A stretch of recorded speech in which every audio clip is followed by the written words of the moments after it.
ng malakas, ng hapon, kahit na delikado yung aming biyahe kami home from our new church plant. Congratulations po on the first year ng aming church plant sa Malolos, Bulacan. Pastor Masete doing a great job being a satellite of IDC Malog. Praise the Lord, because yung mga anak ng church natin, nanganganak na rin sila. So, praise God for that.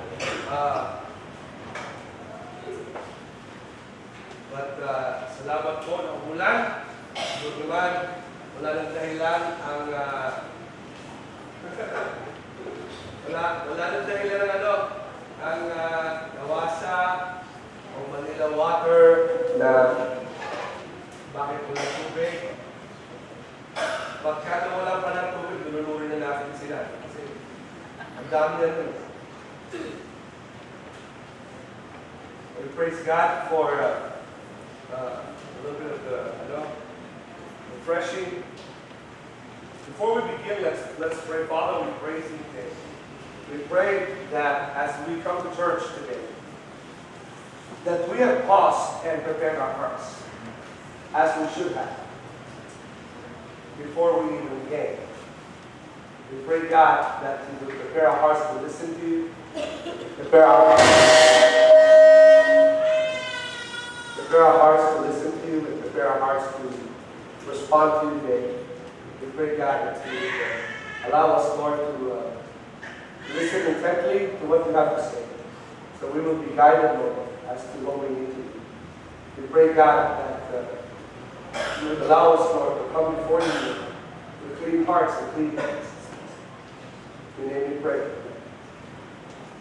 If you're wondering, hindi po si Lord yung mga sound man. This morning we're going to talk about something that's pinag-usapan natin that's common, as we have been, if you notice, in this entire series of the B-series.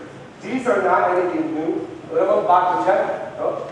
These are something that we supposed to be, dapat pinag-usapan ko ba yun, Pastor?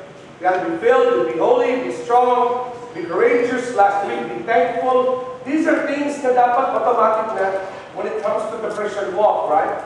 But I'm hoping and praying that as you will remember what we have been talking about over the last several weeks or months even, na you are finding that what you assume to be yung automatic na, o dapat alam na natin lahat, you're finding all the more na hindi pala yun ganon.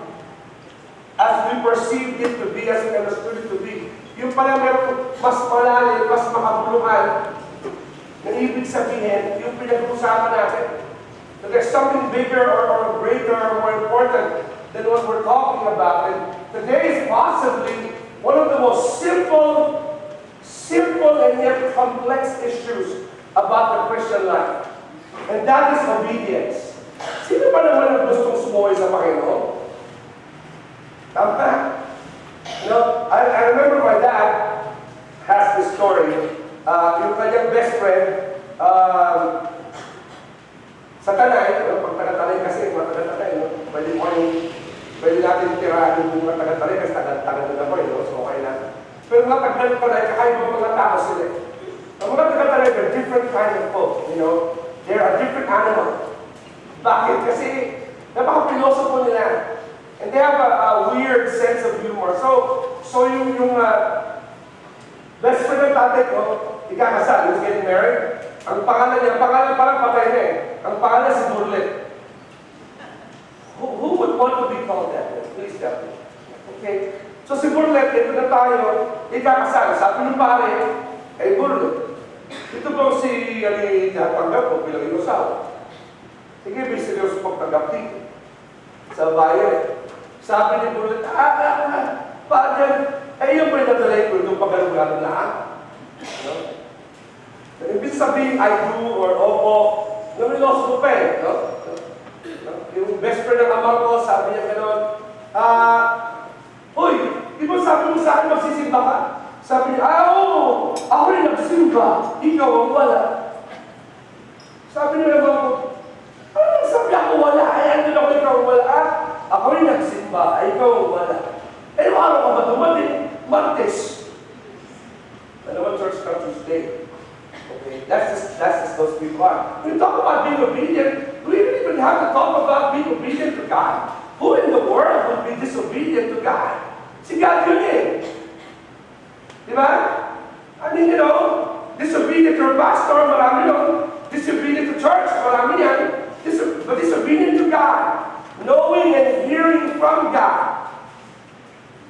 See, I believe that the reason why many Christians are being disobedient is primarily because hindi naman sa umpisa, sadyaan, that we rebel against God. Kasi we learned last week that rebellion is just like witchcraft. Can you imagine? Pag disobedient ka sa Panginoon, mabuti pang magtawag ka na ng mga demonyo. Spiritista ka na. In the eyes of God, if you're disobedient, you might as well be a witch. If you're disobedient and rebellious, you might as well be a demon worshiper. Wow! Grabe. Because disobedience is the greatest insult to God. In fact, in the Garden of Eden, that's what happened. But of course, wala namang outright na mga Kristiyano in today's modern time that will point their face to God and say, God, hindi ako susunod sa'yo. But actually, the reason why we end up being disobedient is because of what we're going to talk about today. Kasi obedience is not simply just doing what God says. Kasi dun sa doing part, bago ka umabot doon, okay? I always teach my high school students this, na nagtuturo pa ako ng values. And pinamemorize ko sa kanila to. No? When it comes to temptation, ang sabi ko sa kanila, if you came under me, you will remember what I'm about to say. I would always say, when you come to the point in your life and your decision making, when you have to decide whether what you're about to do is right or wrong, you've come too far. Pinamemorize ko sa kanila. Ngayon, kung di na naalala na pinamemorize ko sa kanila yan, absent sila noon at bagsak sila sa quiz. Kung tanongin niyo kung ano estudyante ko, naalala ba yun? Pagsagot, hindi. 70 ka. Kasi pinakupit ko po sa utak nila yun. Kapag ka nasusunod pa sa Panginoon, tapos kailangan mag-decide, tama ba ito o mali? Masyadong malayo ang tingin mo. Mayroon ka mag-decide pag ganun. Nasaan pa muli? Dapat naisa sa isip mo, sa puso mo, before you even get there. Therein lies the problem. It'll relate to the story. When I went back to school a few years ago to try and do another master's degree. I was able to finish again in 2016. But one of the things I love about that part of my educational thing there was that yung professor ko very hands-on siya. Kasi medyo same age kami, so we did a lot of things together. You know? One of the things I liked about him, kasi he was a pastor, he's a pastor, obviously he's also an academic, but he also used to be a former Hindu practitioner. You know? Kasi Indiana siya eh. So he was a Hindi practitioner, yung family nila before. So, for this particular class, we went to a Hindu temple. Dito sa may Marikina, I don't know if you know that. I went to a Hindu temple. To me, that was the first time. I've been to all kinds of places. I've been to every religion just about that's there, you know. But I've never been to a Hindu place. I've been to a Muslim mosque. Some of my brothers in law school were Muslim, so I know what that's like. But I've never been to a Hindu temple. So I went to a Hindu temple. So we just there to observe. Isang buong klase was there. We were just there to observe. So I did, and I went to observe. And you know what I found was really interesting? Was this. Papasok namin sa doon sa temple, before we came in, may kasabay kami pa isang. They don't have, it's a regularly scheduled church service, pero open yung church nila all day long. Sa lahat ng gusto sumamba at mag-pray. No? Kaya ang church natin never nasasara. Okay? Kasi if you want to come in, just pray. Of course, we know that you can speak to God kahit wala ka sa church. Sa kanila, hindi. That the church is the place where if you want to meet with God, dun ka sa loob. So I walked in, right? There's no furniture. Meron sa harapan, the pictures is a big hall, laki. It's about the size of this church. There's a hall. Tapos sa gitna, meron parang maliit na kubo or something. Tapos doon, meron sila holy scriptures nila. Hindi mo pwedeng hawakan ang dalawin yun. It's just there. Ang nagsiset nung devotional nun, whoever is the priest. But there's no priest there at that time. So we all wanted a whole class, about 20, 25 of us. We walked in, and may kasabay kami ilan, tatlo ata, dalawa na practitioners. And they walked in, and before you walk in, you wash your feet. Pero parang labi dyan, like us. You wash your feet. And then you wash your hands. And then you wash your face. Kasi they believe that you're coming, to meet with the Holy God. So just like the cherubims sa Bible, remember? The cherubims have 6 pairs of wings or 3 pairs of wings. Tama? One pair patakpan ng paa, 1 pair patakpan ng katawan, 1 pair to cover the face. Those are the angels that stand in the presence of the Almighty God sa langit. No? So sila, they wash their feet, and then they wash their hands. Pero specific area, then they wash their face. Hindi yung kamay lang, sasabon talaga. No? And then before they come, they have some kind of oration where they pray before entering the temple. The moment they enter the temple, everything is quiet. No music, nothing. Tahimik talaga. They come in, and they walk through the Holy Scriptures nila, and then they look at nakalagay doon, and they're praying, and they're bowing, then they go and find a place kung saan man. And then they kneel down, and then they pray. Then they pray. Now I found out to be, after they pray, paglabas nila gano'n, lalabas nila sa labas, meron mga tao sometimes na gusto kumain. Humingi ng pagkain, either mga hindi or mga tao sa labas, nakapila yan dyan. No? How do you know? Kasi kami, pumila kami kasi gusto namin ma-experience yun. So, nakaupo din kami gano'n. Okay, of course, I did not really eat. Bakit? Kasi, hinihandog na po yun. I don't eat was given to other gods. Sa Bible yan. No? Okay. So, iba sa inyo, pagka Holy Week, yung mga iniiwanan ng mga Buddhist sa Leona, titira nyo, salbahe kayo. Pagkano, hindi nyo buffet yun.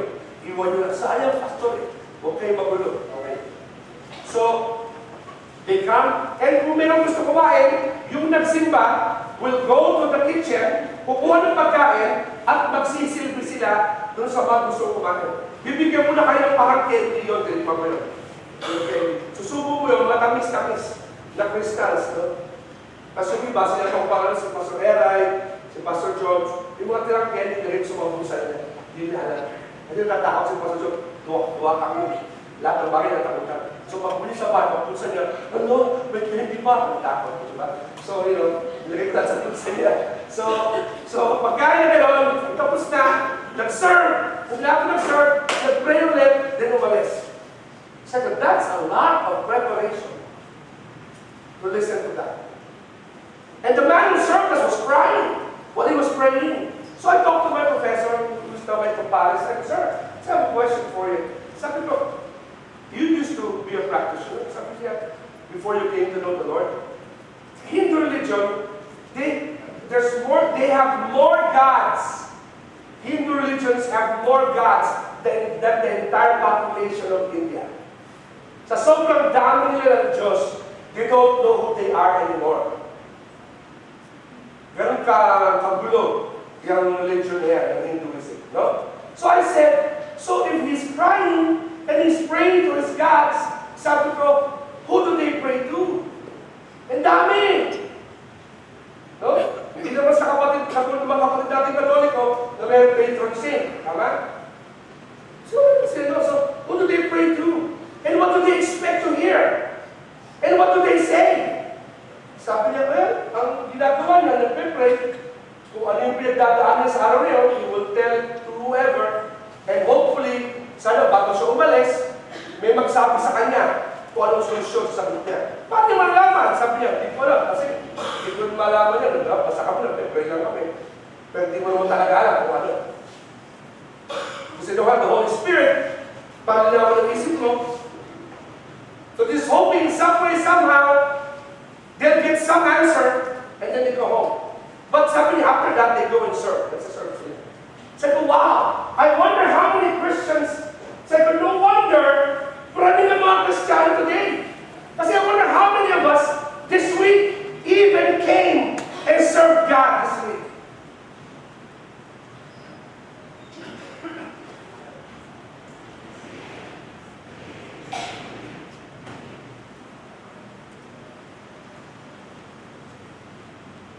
How many of you even came para tumabot na isang baltang candy sa loob ng church?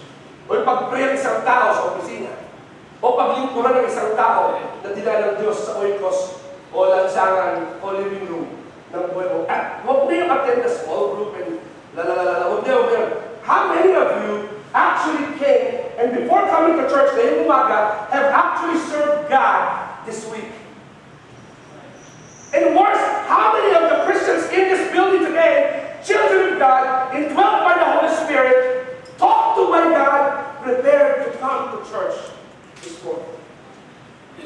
And hindi ko kayo guilt trip, napapaisip ako eh. Kasi pag alis ko doon, sa Hindu temple, na-convict ako na-convict talaga ako eh. Sabi ko, Lord, when I study your word, do I study your word professionally? Kasi I'm a professional, vocational minister? Or do I study your word because I want to hear from you? Pag nag-journal kayo, quiet time, nag-journal, sinasabi sa mga anak ko yun, huwag kayong basta mag-journal dahil tatanungin ko kung nag-journal kayo. Kasi kung hindi mo naman kaya paliwanag sa akin, kung anong dilutut mo dyan sa notebook mo, tapo mo na lang yung notebook mo kasi nagpasikat ka lang sa sarili mo. But how many of us while stuck in traffic, imbis na manood ng mga MTV, YouTubes, kung ano-ano, makinig na kung ano, maglaro na kung ano-ano, how many of us actually say, Lord, tinrap mo ko sa traffic? Usap tayo sandali, konti lang naman. Yung problema ng digital age, no? Imbis na magkaroon ng pagpapalang oras, nagkaroon ng pampalipas oras. Tama? And then you show up to church.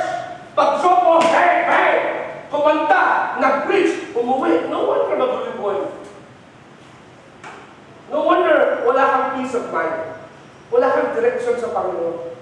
No wonder ang dami mga tao, they come to church, and they come unprepared. Not prepared to listen to God. Not prepared. You know what effective ang mga camp? Kasi wala kang choice. Sa ayaw mo, sa gusto mo, kakalabugin ka namin ng alas 5:30 ng umaga. Mag-exercise ka na hindi naman totoong exercise para lang magising ka dahil may worship at saka devotion for 45 minutes. Wala kang choice kundi makinig sa Panginoon. Kung di ka tama Lunes hanggang Biyernes, pinorder ka ng Panginoon. That's effective ang camp. We wonder why a lot of people surrender to full-time service, gabay ng Diyos sa buhay nila sa camp, kasi wala silang lilikuan. Lahat ng puntahan nila, pinakatag po sila ng Panginoon. Kahit signal sa cellphone doon, mahirap. But how many of us actually, bakit Pastor? Because if you just came to church without preparing your heart to listen to God, you just became religious. Kaya tayo may worship dito, tsaka choir, hindi para pasikatan namin kayo na magandang tugtugin at kanta. Nalaki sa church na malaki sa church, biniliban ko eh. Kasi, Matt Redman, church ni Matt Redman. Remember the song, I'm Coming Back to the Heart of Worship? Sa mga pioneer na worship leaders. I'm coming back to the heart of worship. It's all about you. It's all about you, Jesus. I'm sorry, Lord, for the things I've made. Because it's all about you. What an awesome song. Ano kaya pinanganak yung song na yun? Napansin niya, habang nag-church sila, habang nag-worship, yung mga tao, emotion. And okay lang kasi emotion ako wala worship eh. I'm very emotional wala worship. Sometimes you see me cry. Hindi po dahil sikat na ako ng asawa ko, I'm really emotional about my worship. Although minsan sinasakta talaga niya ako, pero hindi ngayon. Pero I'm emotional about worship. and I'm emotional about everything actually. You know, totoo naman yun. But what Matt Redman saw was, the church was all about show and maganda and mahusay. So you know what he did? He stopped doing worship sa church niya for 3 solid years. 3 taon. Walang music, period, kahit choir, bawal. They came to church, they prayed, they preached, they went home. 3 years. Wow! Maraming Christian dito go to church because of the music. In fact, may mga iba sa inyo, may plano kayong iwan ng ministry nyo dahil may concert na paparating. No? Huwag nung gagawin yan. Kung kayo ay ministry leader, didisiplinahin ko kayo. Huwag kayong iiwan ang gawain ng Panginoon dahil gusto nyo makinig lang ng concert. Okay? Magpapakapon tayo. Kung ganun, pastor, nilipat na ako ng church. Fine. Sabihin mo lang, bigyan pa kita recommendation. I don't know to do that. I've been doing that for 30 years. Bakit? Because I want us to be serious about what I'm doing in church. Can you imagine? And then after 3 years, he asked the Lord, Lord, give me a song. And pinanganak yung the heart of worship. Bakit, pastor? What's the big deal? Because what we're talking about today is so simple and it's so impacting when it comes to that Samuel was given to the temple pagkatapos na umalis sa pagsuso sa kanyang nanay. His mother was Hannah. Hannah was barren. Sa Bible times, pag ikaw ay barren or baog, may sumpa ang Diyos sa'yo. Hindi ka pwedeng manganak. So kung buhay pala kami, nung panahon ni Hannah, ang tawag sa akin, Abraham. Asawa ko gamit ko. Nagdagdag pa kami. Natural and legal. Diba? And so finally, nanganak si Hannah. And situpad niya, when Samuel came off the wing, pag hindi na sumususo, which is about nung time na yun, 7 or 8 years old. Talaga, pastor? Opo. Okay. Wala pang mga battle nun. Kaya medyo edad, no? Buti na 7 or 8, yung may gustiso na, di ba? So mga 7 or 8 years old, umalis na, and inihandog na si Samuel. Imagine, please with me, just for a few moments, kasi mabilis ito. Imagine this context. Ano kayang iniisip ni Samuel na inabando na siya ng kanyang nanay sa loob ng temple? Kasama ng matandang pare o pastor na si Eli at ang kanyang mga figure anak kasi mawalit na Eli. Can you imagine? Batang paslit iniwan sa church para maglingkod. Can you imagine the questions in his mind? I'm sure pinaliwanag naman sa kanya yun. But I'm sure there are things. Ngayong bata na papanutot, pwede naman siya galawin. Kaya siya pwede, kasi inihandog siya magulang niya. Can you imagine the questions that Hannah must have? Iisa-isa na nga lang anak ko, binigyan mo pa kay Lord. But yet, malinaw sa isip ni Hannah kung kanino galing. You see, sa segue ako pag alam mo kung saan galing ang pagpapala mo, hindi mo ipagdadamot ito sa taong nagbigay sa iyo. Tama po ba? Tama po ba? Ulitin ko. Kung alam mo kung saan galing ang pagpapala mo, hindi mo ito ipagdadamot sa Diyos na nagbigay sa iyo. Tama po ba? Tama po yun. Diba? Diba dito dati walang trabaho, hirap na hirap. Suddenly, binigyan Diyos yung trabaho. Ngayon, hindi makapagsimba, kasi sa trabaho. Magpe-pray kung mawala yung trabaho mo. Basta pagka nung wala kang trabaho. Yung mga tao dito, walang asawa. Araw-araw, nasa simbahan. Binigyan Diyos ng asawa, hindi makapagsimba. Araw-araw, halong, magpe-pray ko. Magkahiwalay eh. Bakit? Eh kasi nung tapat ka, nasa loob ka eh. Tama? May mga tao, walang kotse. Tuwing bukas ang pinto simbahan, nandun. Ngayon nagka-kotse, puro road trip kung saan-saan pupunta. Pagpe-pray ko, masira yung sakay mo. Bakit? Sobra ka naman, pastor, huwag ka mag-alala. Kahit di ko pag-pray, babawiin ni Lord yan. Mamaya-maya lang tayo. Bakit? Kasi, pag pinagdamot mo, kinalimutan mo kung sino pili sa'yo. Simple lang yan. Diba? Tama? Yung talento mo, isa yan. Bigyan mo sa Panginoon yan. Otherwise, yayaman ka, pero hindi ka masaya. Yung pinawin niya. Tama ba yun? Tama po yun. Gusto mo makapag-debate, huwag na. Talo ka doon. Marino sa Bible yan.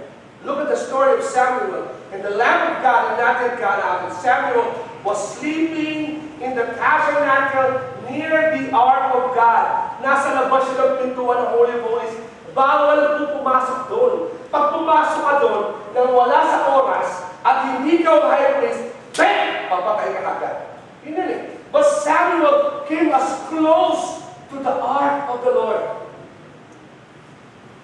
No? Mga kasang lahat. Bakit pag sa gym, puno parati sa harapan? Pag sa church, sa likod ng ulo na pupuno.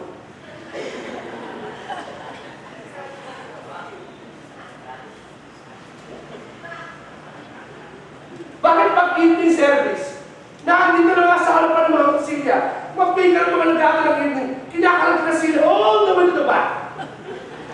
Next, mamaya gabi, doon ako sa likod mag-preach. Tingnan ko galing yun. Late ako pumasok. No. Pag tayo ko sa harapan, nakagaya ako, mga kapatid, buksan ng Bible, matag ko sa gusto. Pag-asam lang. Naisip ko naman, naniniwala ko sa church natin, iba sa inyo rito, pag naiba yung kwent ninyo, sa hulmaan na sila nyo, kasi pastor, ang blessing ni Lord, hindi kasi totoo pag wala ka sa sila Lord. Okay. Iba sa inyo, pagka napapalit magandang. But look at this guy. Suddenly the Lord called out to Samuel. Yes, Samuel replied. What is it? And he got up and ran to Eli. Hindi kay Lord. He runs to Eli, sa high priest.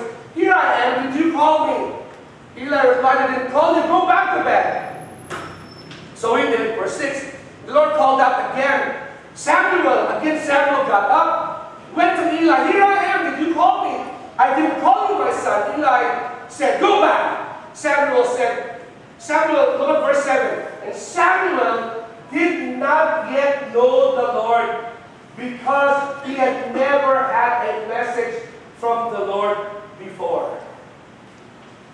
Lumalapit siya at naniniwala siya may Diyos sa puso niya, pero hindi pa niya na-experience ang tunay na pangungusap ng Panginoon.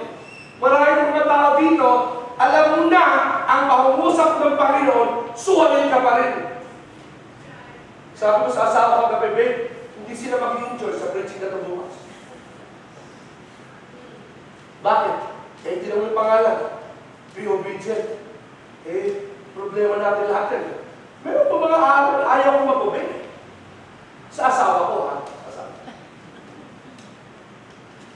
May mga araw na alam ko mali ako. Pero pinipilit ko pa rin kasi yung tagal ko lang pinag-isipan eh. Mahal, mas mabilis ako makakarating kung meron akong motor. Nag-relate ako sa mga tropa ko na. Kasi Pastor Paul, bumili ng motor, ganda ng sapatos. Masakwa naman yun. Walang kalaban-laban. Pero sinasabi sa inyo dalawa, biniyagan niya ako mag-motor. Biniyagan niya. Doon lang sa galahin namin, ikot-ikot lang. Tapos magkapagod na, yak sa rooftop, ikot-ikot lang. Magbaba na sa galahin naman. Diyan sa hallway, pwede din. Pero pag sa hallway, kailangan naka-helmet ako kasi baka madulas, may ulan eh. But look at this guy. Samuel did not yet know the Lord because he never had a message from the Lord before. Okay? So the Lord called a third time, and once more Samuel got up, and he went to Eli. Here I am, did you call me? And then Eli realized that it was the Lord, in the Hebrew Yahweh, Jehovah, who was calling the boy. And so he said to Samuel, go lie down again. If someone calls again, say, speak, Lord. Speak, Jehovah. Capital L yan. Speak, Jehovah. Your servant is listening. Notice that Samuel was servant to Eli, not Jehovah God. So can you just imagine yung confusion ni Samuel? Bata pa eh. Kala ko ba servant ko ako? Ba't ngayon iba na yung servant ko? Yun si Jehovah God. Kala ko, servant ako ng servant ni Lord. Kasi si Eli, servant ni God. You mean to tell me ako din? Kakausapin ng Panginoon. May naiintindihan si Samuel nung araw na. So Samuel went back to bed. And the Lord came and called as before, Samuel, Samuel. Samuel said, replied, speak, your servant is listening. Something I want you to know. God, He is preparing you for what He has prepared for you. Please let that sink in, okay? Hindi ko matatapos itong point dito kasi loaded to. Okay? He's preparing you for what He's prepared for you. Pastor, ang hirap naman yung English. Okay, kumaaga. O yan, tagal. Inihahanda ka niya sa bagay na ipinaghanda niya para sa iyo. Kung ayaw mo ng Bisaya, ha? Hindi ako galing dyan to. Ayos din. Tsaka maliit lang yung board. Inihahanda ka, hindi ba yun?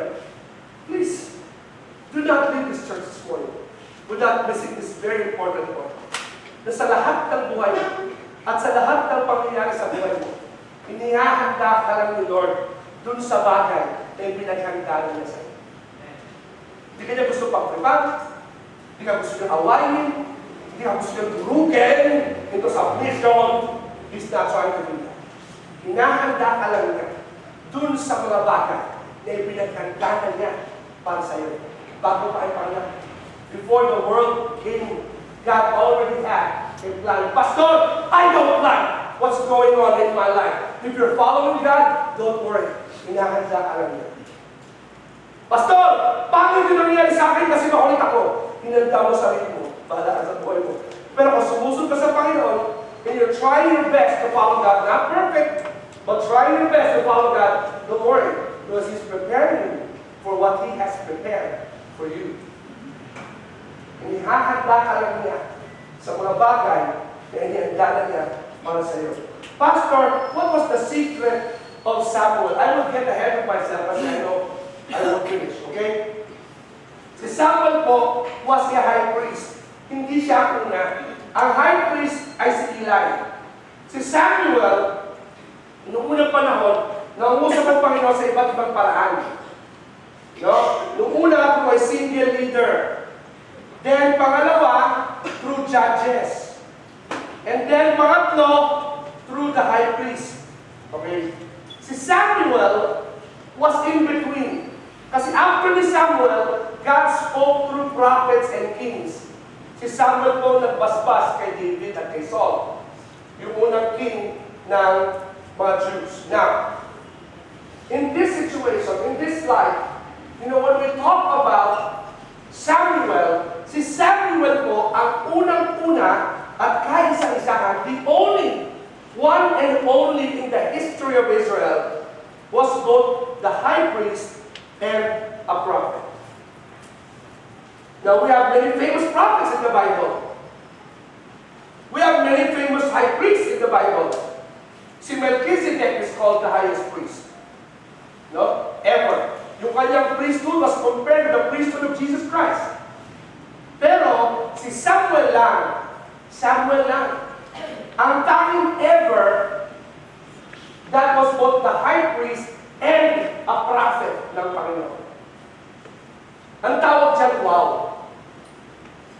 Sa sobrang wow niyan, pwede mong sabihin yung word na pabaliktad. Wow pa rin. Imagine that. Let that sink in. Okay? He was a small boy. Tignan ko lang ha. Dennis, ilang taon ko mong anak ko? Halika kita na.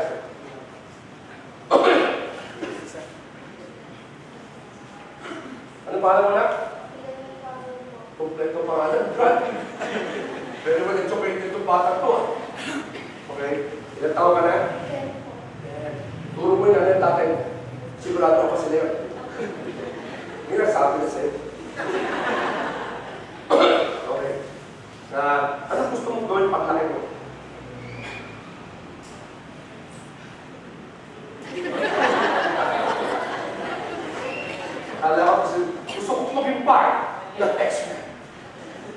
mo pa alam. May girlfriend ka ba? Ang sabi nga, patabi mo sa ano sa school na. Ito ba kayo sa school na?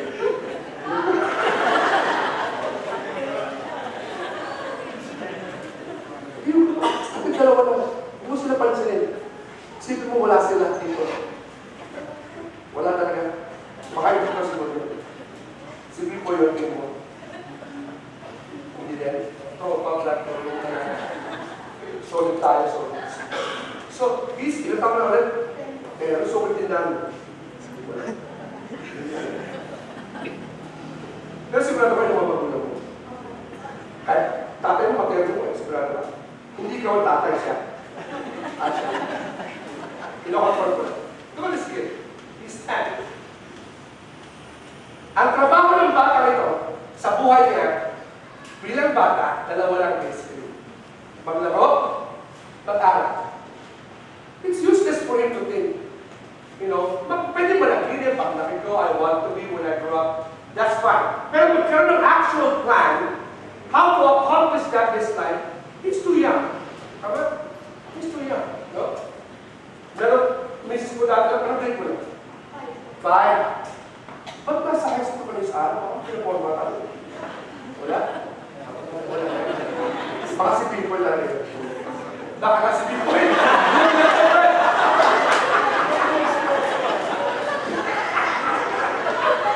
Baka nga si people. The pressure. You know, that's a job. Pwede mo na panahon, yung business ko advisor ng grade 2, may tinong sa isang bata. Anong gusto mong gawin paglaki mo? Sabi niya, grade 2 gusto ko maging kriminal. Diba? Sabi ng miss ko, kala niya joke lang. Bakit? Kasi ako kriminal, hindi kailangan mag-aral. Tsaka tulog lang tulog buong araw. Tsaka kaya na kaya. Nag-isipan talaga. Basta ano po siya ngayon? Hindi ko alam, pero may kutuba ko. Hindi ko alam. Kasi, grade 2 napagplanuhan na niya yung buhay niya. Naisip na niya, no? Buti ito, may pag-asa ito. Very good. So, that's his job. Go to school, play. Play, go to school. Tama? Yung magkaroon ng girlfriend, hindi ba iniisip? Ano bang dati mo? Ganyan grade? Ano ka naging girlfriend mo?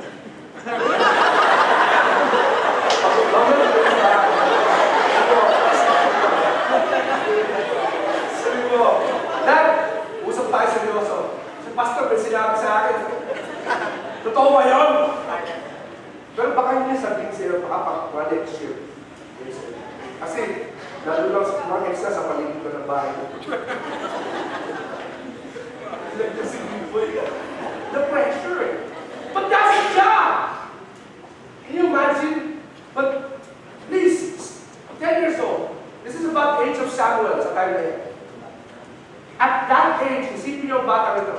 At that age, God already had a plan for Samuel.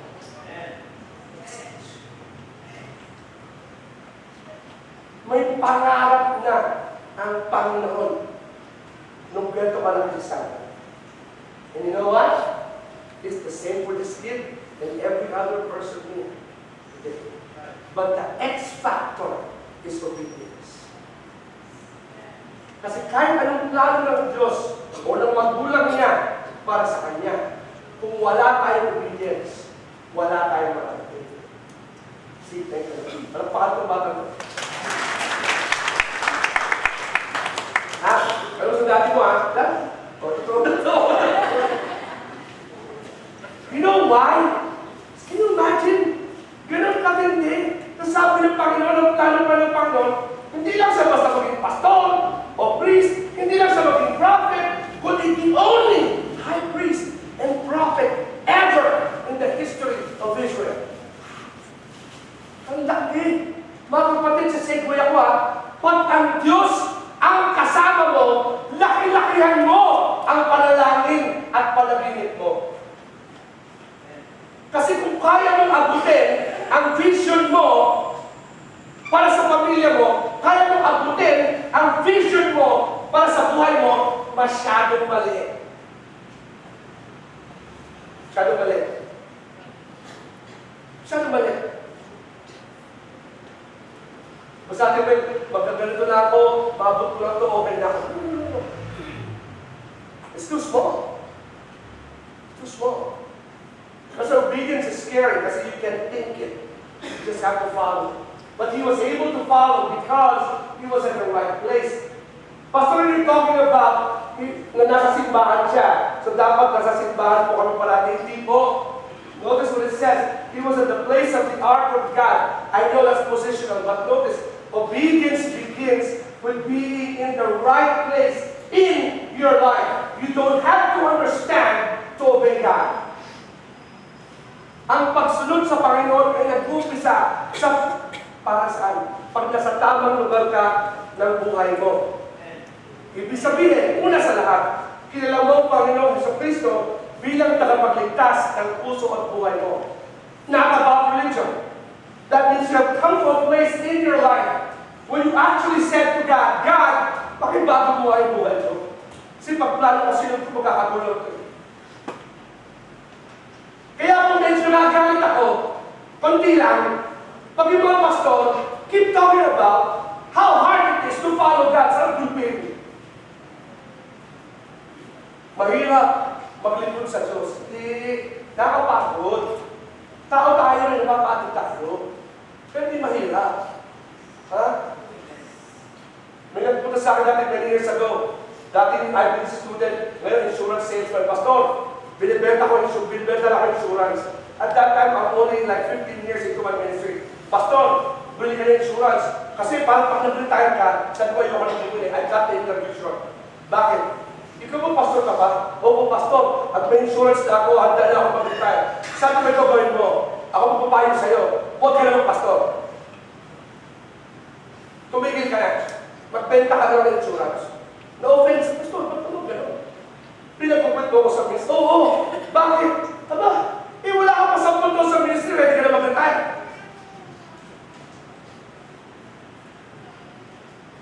Huwag ka naman pastor. Magbenta ka ng insurance. Kasi, ready ka na mag-retire, pero hanggang ngayon, gusto mo mag-business, mag-business ka na. I get tired of pastors to talk about how hard is the ministry. Yes, ministry has some hard times, and trying times, and challenging times, but I will tell you this, you can't pay me enough money to get out of where I am. And believe me, I made my own money.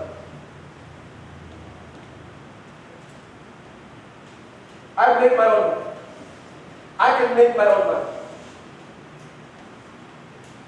What I make in 1 month, I make with 4 to 8 hours of photography work. My wife knows that. When I used to be a freelancer. Plus advertising ko, I'll make isang buwan na sweldo sa pastor. Pero isang kalahati lang pang kalahating araw. Just doing photography work. Something I still love to do. Di pa kasama kung tutulog siya. Hobby na.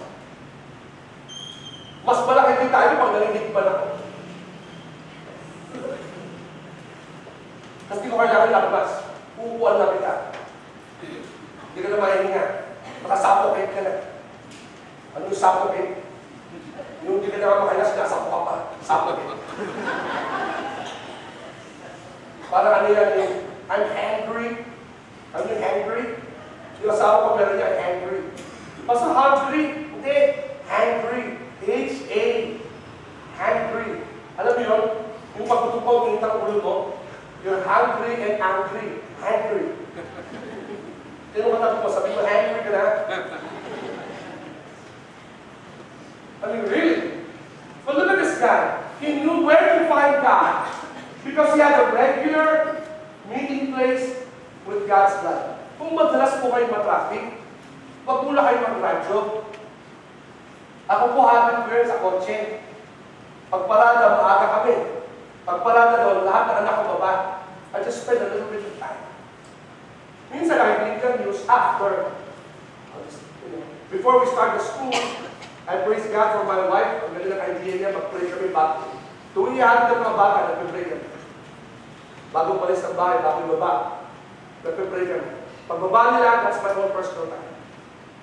Sometimes it does not, I'm going to offer. I mean, somebody ba sa inyo who sit in traffic every single day? Gawin yung fruitful, spiritually. Lord, kinorder mo ba ako? Mag-usap po tayo. Yung mga naipit kagabi, kaysa magalit kayo. Kaya natutuwa na ako, bibiyahe kami ng may preaching schedule ako sa labas sa traffic. Kasi nagkakausap kami, Pastor Paul, tungkol sa ministry yan, kung sa buhay, nagkakausap kami. Gawin natin productive time. Hindi puro kabalbalan yung sa isip natin. Put your place in the right place. The right place. A regular meeting place with God. Mga kabataan, kaya kayo nag-journal. That's why although techie ako, hello, techie ako, lahat ng gadget available, may gadget ako dyan. Okay. I understand that. Pero alam mo, iba pa rin yung nag-take notes pag nag-preaching. Kasi nag-iisip ka eh. Pinaprocess mo eh. No? Kasi iba sa akin parang, ang ganda nila. Click. Kasi ako ginagawa ko talaga yun. Gusto ko yun. Yung problema ko lang sa ganun, hindi ko na nababalikan. Bakit? 3,000 na yung picture dito, hindi ko na makikita. Ulikat na yung kami makakahanap, hindi ko makikita yun. Yun ang problema ng technology, you know? But place yourself in the right place to meet with God. He was at the right place. What do you mean, Pastor? What we mean is this.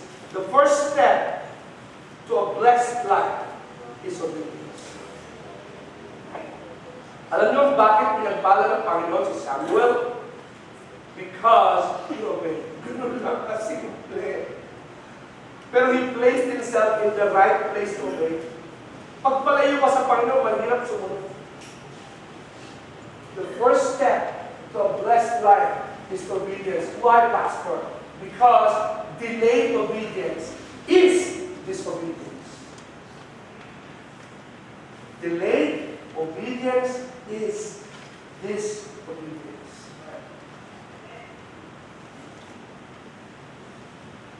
I know what you're saying. Pastor, kailangan ko tatapos. Kaya na ba ako dito? Almost ganda. Why did Samuel get blessed by God? Not only because he placed himself in the right place, but also because he was ready to hear. How many of you prepared your hearts coming to church this morning? God? Problema sa atin, we only come to the Lord pag may problema tayo, pag may sakit. Tama? Pag may sakit, may pangailangan. God, darating si Bill bukas. Sabi niyo sa ako, sinong Bill? Hindi mo kilala si Bill? Hindi. Hindi mo kilala? Oo, si Bill. You know, si Citibank Bill, si Visa Bill, si Master Bill, dahil Bill eh. No? So we pray. Si Meralco Bill, nakakalabaw yung buhay natin, right? Because we don't have a readiness to hear from the pastor. If I'm ready to hear from God, will I hear what I want to hear? No, but you will hear what you need to hear. See, when you come to the house of God, when you pray to God, when you seek the Lord sa bahay mo, you will not hear what you want to hear, but you will hear what you need to hear.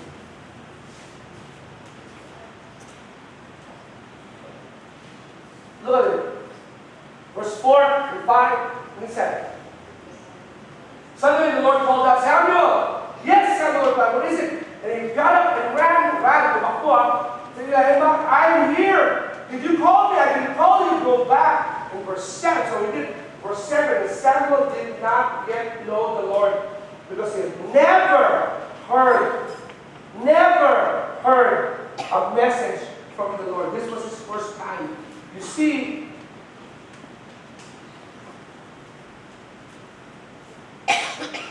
a prepared heart has the right attitude towards God. Did you expect to hear from the Lord this morning? I hope you did. Kasi otherwise you're going home empty. It's not my fault. Born to worship Him. Kung uuwi ka lang ngayong umaga na walang gabay sa Panginoon, then uuwi ka kung paano ka pumunta. But this is what I'm sure from what the Bible says. Every encounter with God, parating may suggestion of change. Imposible kang magbangga at magtama ng Panginoon nang walang pagbabago.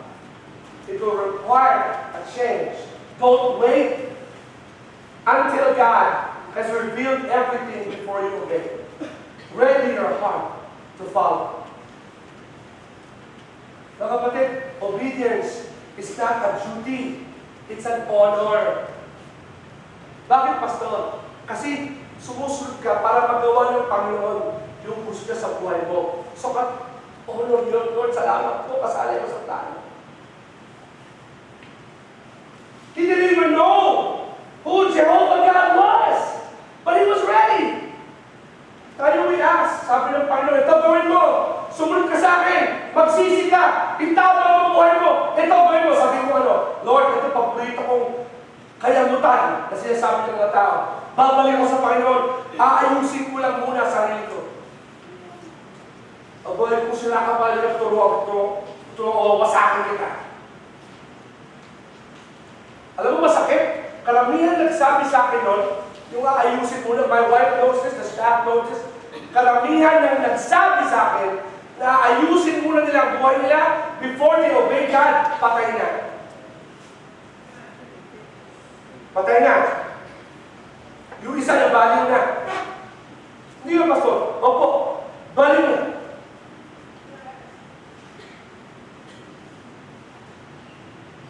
Lima, babalik ako sa Panginoon, ayusin ko lang muna ang buhay ko. Dalawa doon magkapatid, patay ko.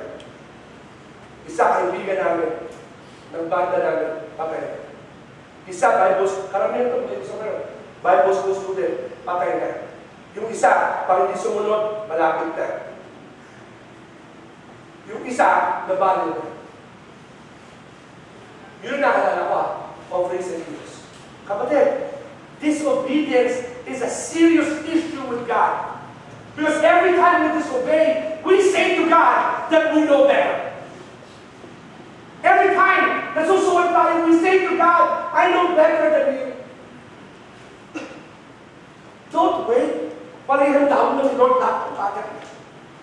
Before you obey, ready your heart to obey God. Bakit, Pastor? Because if you go outside of obeying God to get something, you will have to stay outside to be it. Tagalogin ko, ha?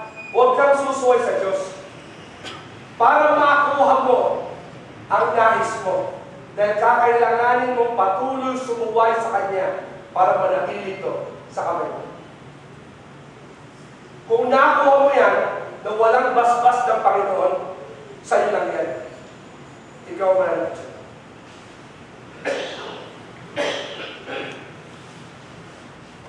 Napakalalim po at makabuluhan na statement ko. Huwag kang susuway sa Diyos. Naalala ko po, I'm close to this. Nasa Amerika kami, 2 recently. Meron ko isang kaibigan, Pastor, na tinulungan ng father ko. Sabi niya, pare, ako naman ang maglilibre sa inyo. Na! Magkano ko. Na! Di, Brad!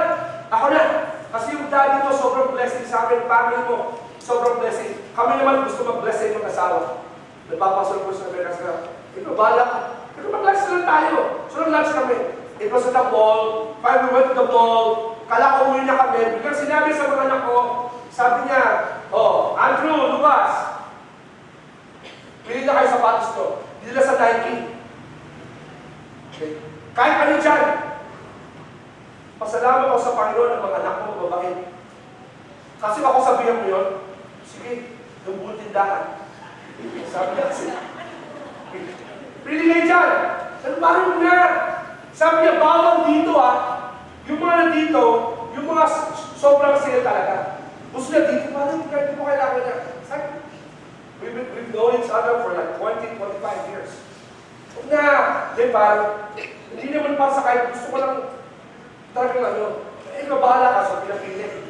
So to si Lucas, sabi yung sapatos niya, lumagin si Drew. Si Drew sabi niya, Dad, ito gusto ko. Itong Air Jordan 1 na puti.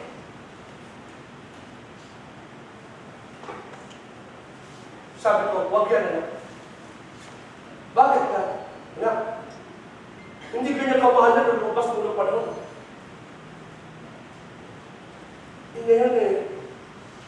In action, pumili nun yung pastor, gusto mo ito, okay lang yan. Hindi po. Pero gusto talaga yan. So anak ba? Kasi anak, babayaran mo yan sa pangalan, at because it's the first issue, maganon. Pero anak, papatayin niya ng paa mo sa katulog mo pag matagal na naglalakad. Kasi walang technology yan. Kung porma-porma na ako, ganun pala. Okay lang yan. Pero kung maglalakad ka, hindi mo pwede paglaro yan. Masaktan ka. No? Diba? Parang yung Chuck Taylor, pag sinunod mo, Chuck Chowin ngayon pa mo. Diba? Sinuot mo size 7, pagtanggal mo size 10, nababagano yung paa mo. Yung gumagano, yung meron kang may kilo. Hindi dapat sa kanito. Dami sinabi na, I'm telling you. Anak, nagkaroon na ako ng ganyan. So I'm telling you as your father, I know what I'm talking about. Masakit sa paa yan. Pwede bang forma mo sige, fine. Pero papatayin niyo ang paa mo. Okay? Di dahil! Kasi ganito. Tapos yung anak ko, yan, flat-footed yan. Okay? Dahil mamanahin sa akin, flat-footed ka. Alam mo yun, mabilis kayo mag-swimming. Kasi may palay-pay kami, bilis. Hindi anak, kulit! Finally, sabi ko pagkano, sige, parang bilhin mo yan! Okay lang yan! Dumami mo tayo sa mga porong mo. O, sige, fine. Whatever, porong babayan, sige, bilhin niya. Sinuot niya, pinuot pa niya, right? Hanggang makauwi sa Pilipinas, ilang months lang. Pag-uwi dito, ganda, paano? Puti na headshot, gano'n. Ganda, kung tuwa sa porma, diba? One day, nakita ko, nasa Facebook, portrait. Bakit pinipenta mo na portrait mo? Hindi mo kasagot? Bakit pinipenta mo na portrait mo? Hindi mo kasagot si Pogi? Bakit? Si Dirk. Tama ka. Ano? Alam ko yung sagot eh.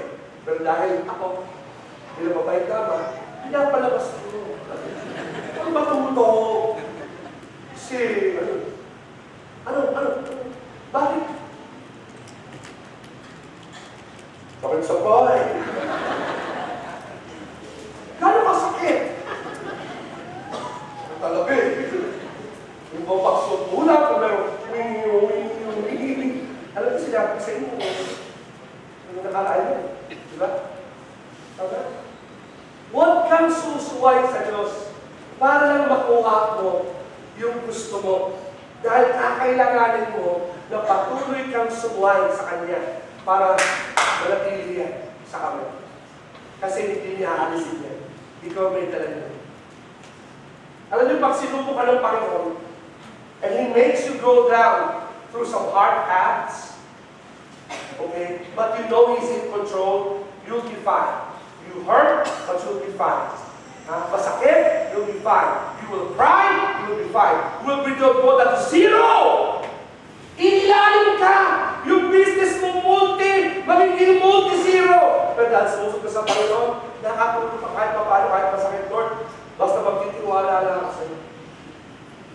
Pero yung kaharian na hinubog mo sa sarili mong kamay, pagbubuhuyan, ikaw lang. Ang tanging assurance mo, si Lord lang nandun. Nandito na ako. Linisin naman natin yan. Ang kalat eh. Linisin natin. That's the only time you will have the experience of the Holy Spirit to clean up your life. Bakit, Pastor? Because you will never go wrong obeying Jesus. You will never, ever go wrong in obeying God.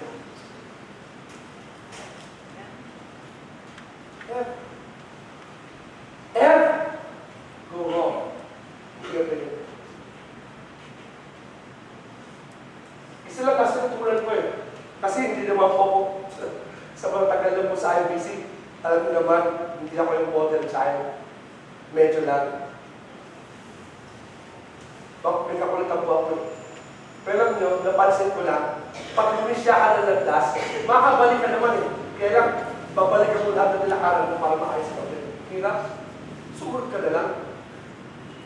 Because you will never go wrong obeying God. Where are you today? Did you ready yourself to hear? Did you put yourself in the right place to listen to the Lord? Do you struggle with the Lord this morning? Welcome to my world. Does the world tell you, ito gawin mo, ito gawin mo, ito gawin mo, and then God says something else? You will never go wrong in obeying Him. Dear Heavenly Father, we come before you today. We praise you, Lord. We thank you because of your wonderful work in our life. I pray, God, that you would help us, Lord, to really understand how you're moving in our life. I pray, God, that you will always make us ready to hear and to listen.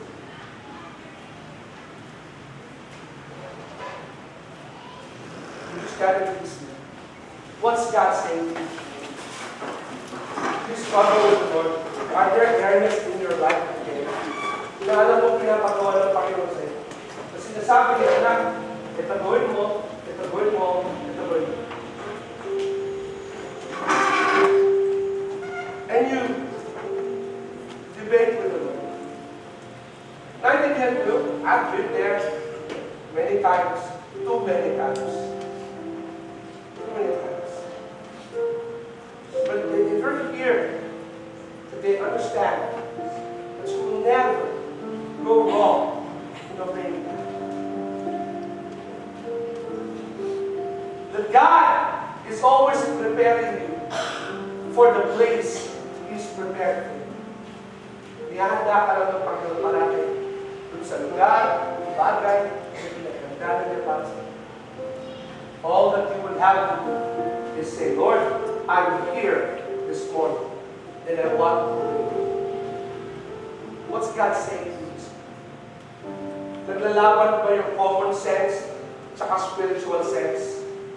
Worldly sense tsaka God's sense? Follow God's sense. Follow God's spiritual sense. I don't know where you are today, but I know God knows where you are spiritually today. That's the most important part.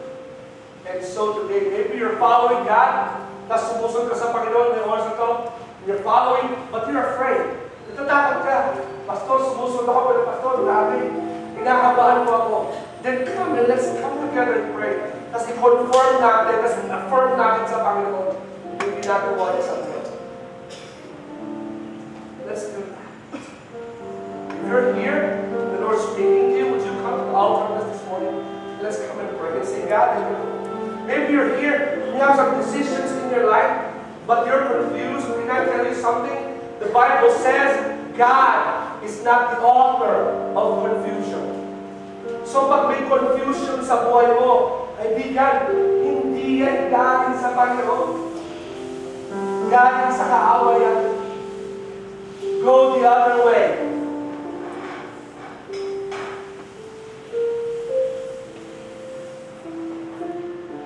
Go God's way. Maybe you're here.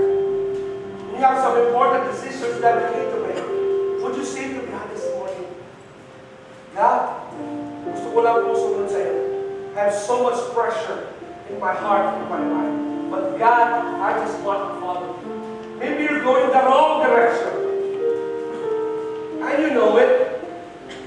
And you're going the opposite direction na gusto kang dalahin ng Panginoon. It's time you came to the Lord and came back and said, God, I'm going to follow you. Don't wait till you fix things kasi kung kaya mo ayusin yan, then dapat kung panaayos yan. Let God take it. Don't be so proud to say, I got myself in this, I will get myself out. No! God knows the way out. There is some kid's song na kinakanta ng mga bata kami. Magkanta ganito, sabi niya, my Lord knows the way through the wilderness. All I have to do is follow. Will it follow? Let us seek the Lord. Maybe you're here today. You have a family member na malayo sa Panginoon. Pero kung kaibigan na mahal sa buhay that you know is away from the Lord, intercede for them. Follow God for them and pray for them this morning. Say, God, Panginoon, itong mahal mo sa buhay, Ito po ang aking asawa, aking anak, pamangkin, aking apo. Panginoon, malayo sa iyo. Help me, Lord, to convince them to follow. Follow God. God, pray for them. God, help me to follow you. Kasi, if they follow me, ayoko maligaw sila. Follow God. Follow God. Maybe you're here. When we talked about listening to God, being in the right place. Are you in the right place na buhay? Do you remember times sa buhay mo sinabi mo, Lord, I want to know you as my Savior. Hindi sa religion, but bilang tagapagligtas. Help me to follow you. I want to know you as my Lord and Savior. Change my life. Would you pray that to the Lord? And so, dear Father, we come before you this morning. We want to thank you, Lord, for your word. Thank you for the model, example of Samuel. Salamat po sa kanya, Panginoon. Salamat po sa gabay ng buhay niya. Lord, one thing is sure, that obedience, Lord, has no measure. It is not a duty, it's an honor to follow. And so, God, today, with all of our hearts and minds and soul and strength, help us to follow. Help us to see. Help us to be humble to follow. Show us, Panginoon, where we are wrong and teach us to follow. Salamat po, Panginoon, sa mga ilang sa amin na rin ng landas at naayos mo ng buhay namin. Kaya kung patuloy kami sumama o sumunod sa iyo. Salamat po, Panginoon, sa mga tao, Panginoon, na natutusunod sa iyo. At dahil mo yung ginagawa mo ito na ayos mo buhay nila. Salamat, Lord, sa mga kapatid namin who went through tragedy after tragedy, but are still following you, Lord. Make them stronger this morning as they follow you. Kasi Lord knows, you know, we need some righteous models in this place. Lord, we praise you today. We thank you for your word this morning. In your great name, we ask and pray. Praise you.